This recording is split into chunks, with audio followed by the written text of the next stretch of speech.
I'm a leader. I love people. I love interacting with people. I love seeing them grow. That goes for people in VO, that goes for people in my house, it goes for people at church, it goes for people in the grocery store, the people who check me out when I'm buying things. I want to make a connection. It brings me such joy to learn something about somebody else in a moment that's real.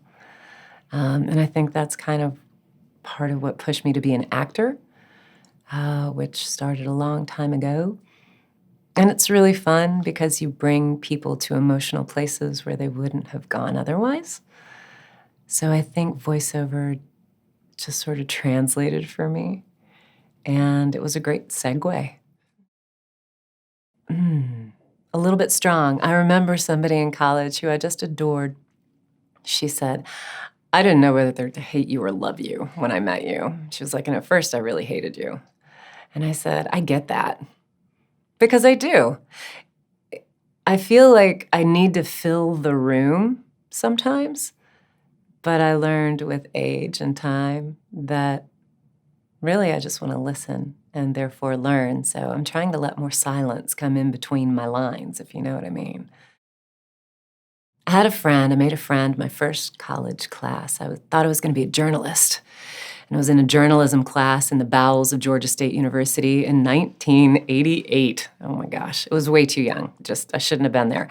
But the guy who was the technical person for the class, because there were computers running MS-DOS back then, there was no internet. It was just MS-DOS. And his name is Fred Taylor. And he and I became buds, and I dropped out of college right away because I was not ready at all. But he had Tomorrow Pictures, which was actually then it was Taylor Made Productions because it was just him.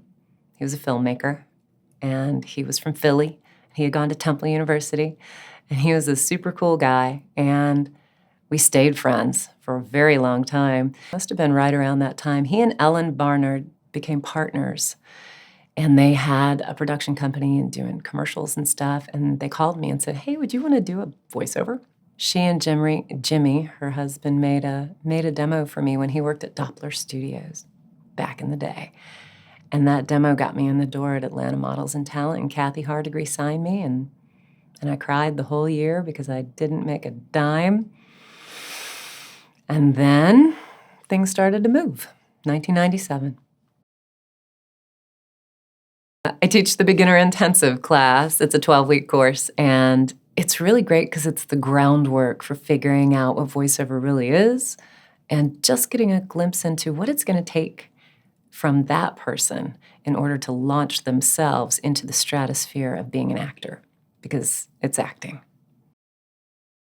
They can expect some high energy, some loud opinions, some jumping jacks, some stretches, some very loud breathing and vocal sirens. That's all like the first week, second week.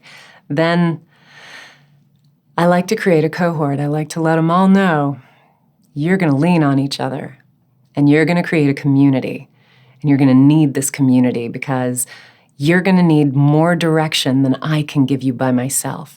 You're going to listen to each other. You're going to create a space that's safe. You can be vulnerable.